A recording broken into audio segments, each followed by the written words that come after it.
कृष्ण लाल की गिरधर गोपाल की श्रीमद् भागवत महापुराण की जय जय श्री राम, जय जय श्री राधे, जय जय श्री राधे श्याम।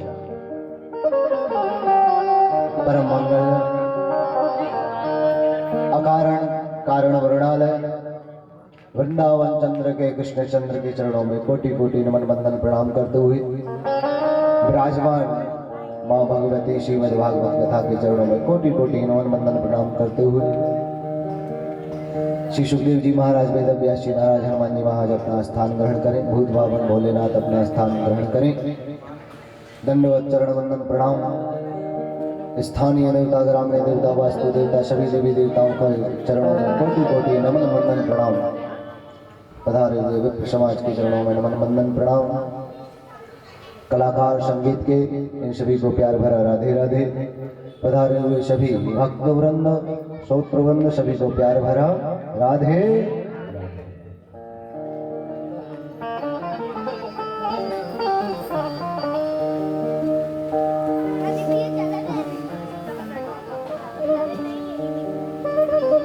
कल की हम पावन मेला में श्रवण कर रहे थे कि किस प्रकार से ध्रुव जी को दर्शन हुआ।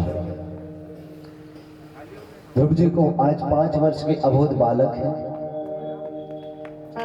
और उन अबोध बालक को किस प्रकार से भगवान की प्राप्ति हुई।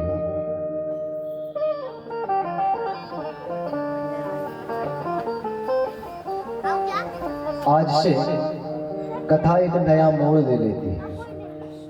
कथा एक नया मोड़ ले लेती है जिसके 4 सूत्र बताए हैं। पहला श्रद्धा, दूसरा विश्वास, तीसरा जिज्ञासा और चौथा मन के दोषों पर नियंत्रण। मन के विकारों पर नियंत्रण रखना।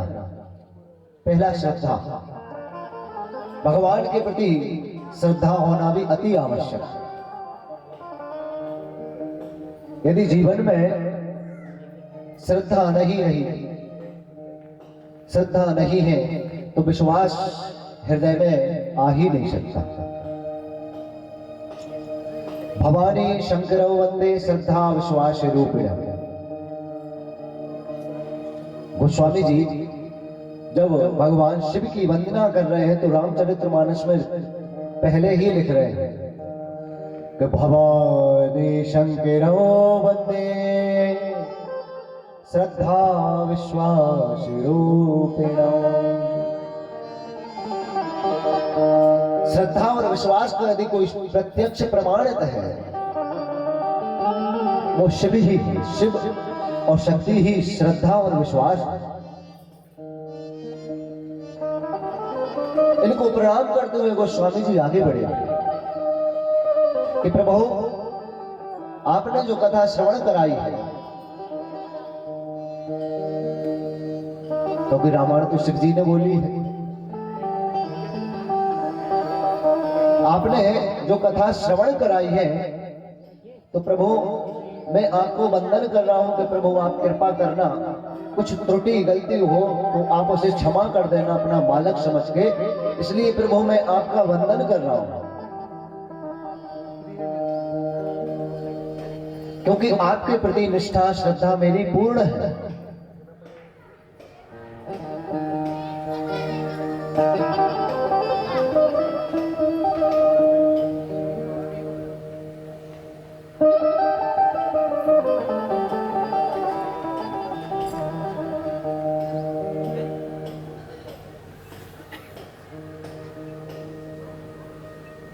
हरे कृष्ण। तो विश्वास होना जीवन में अति आवश्यक है, लेकिन हम इतने खो जाते हैं माया में। वो माया श्रद्धा भी प्रकट नहीं होने देती और वो माया विश्वास भी प्रकट नहीं होने देती।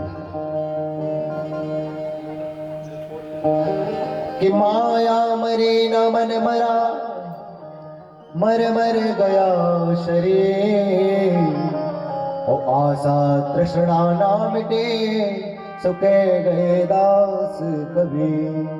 हाँ?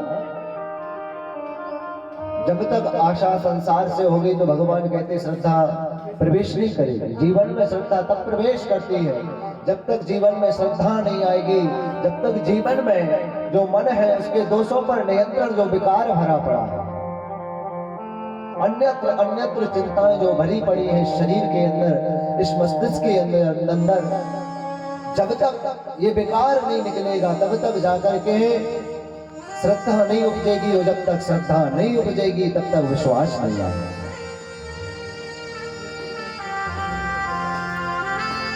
क्योंकि शिव और शक्ति ही विश्वास का प्रत्यक्ष प्रमाण है।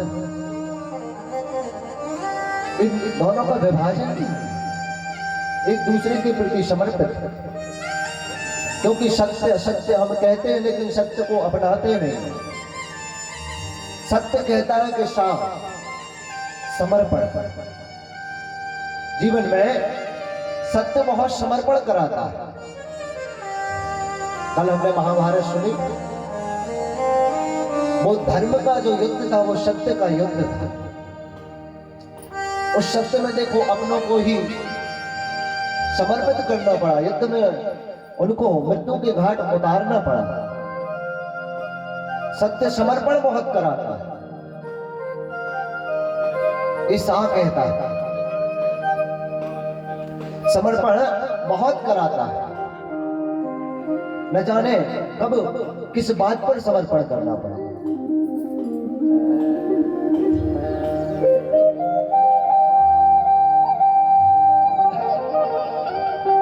किस बात पर समर्पण करना पड़े, क्योंकि अर्जुन ने कईयों बार प्रतिज्ञा ले ली लेकिन विचार करके नहीं ली। प्रतिज्ञा अर्जुन लेते थे और भगवान उसको पूर्ण कराते थे, क्योंकि अर्जुन के अंदर जो था कि प्रभु के प्रति निष्ठा थी, श्रद्धा था, विश्वास था। इसीलिए बिना विचारे अर्जुन प्रतिज्ञा ले लेते थे और प्रतिज्ञा लेने के बाद में भगवान उसको पूर्ण कराते थे। तो जीवन में समर्पण बहुत जरूरी है, प्रेम के प्रति, प्रभु के प्रति। क्योंकि जीवन में जब तक प्रेम नहीं आएगा तब तक प्रभु नहीं आ सकते।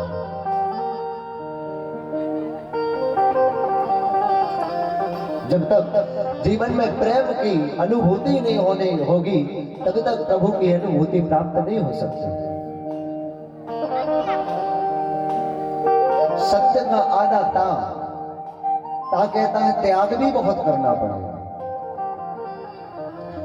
जीवन में जब आप सत्य का संग देंगे तब आपको त्याग भी करना पड़ेगा। क्योंकि जब तक जीवन में त्याग नहीं होगा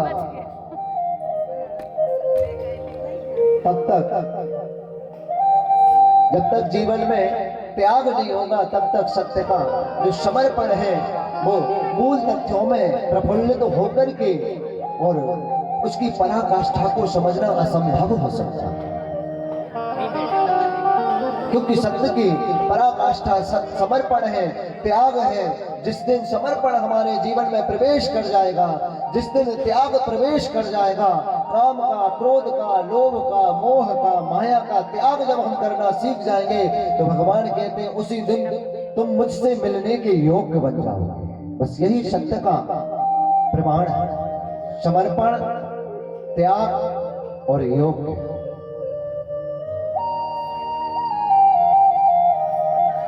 जब भगवान के प्रति व्यक्ति का विश्वास हो जाता है दृढ़, भगवान कहते हैं हर कंकर और वही शंकर, हर कंकर वही शंकर।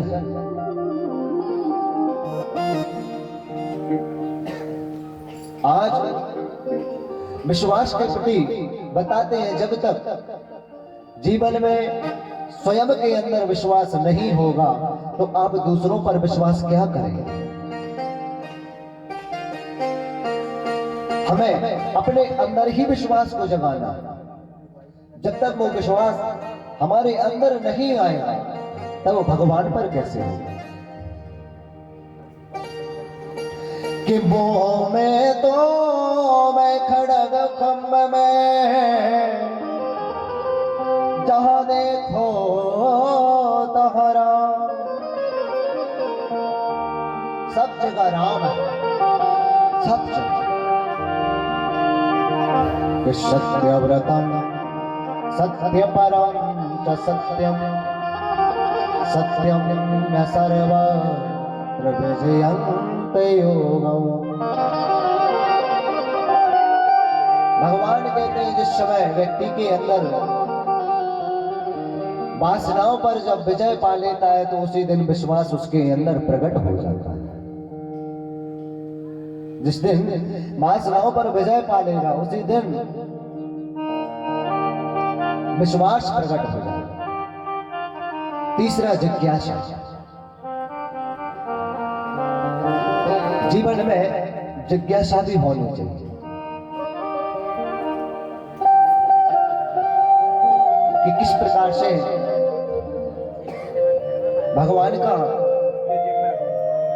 भगवान की जो कथा अमृत सुनाया जाता है तो उसके प्रति जिज्ञासा होना चाहिए। जिज्ञासा, प्यास, अंदर से प्यास होनी चाहिए भगवान के प्रति कि हम भी उन कथा को श्रवण करें।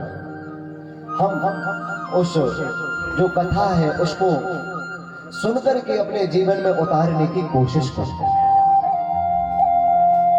क्योंकि कथा सुनी और निकालने से कोई मतलब नहीं। जब तक जीवन में आपने जब 7 दिन कथा सुनी उसमें से आपने यदि एक शब्द ही जीवन में उतार लिया तो कथा भी सार्थक हो जाती है, हमारा सुनना भी सार्थक हो जाता है और भगवान की जो कथा है वो अमृत भी सार्थक बन जाता है।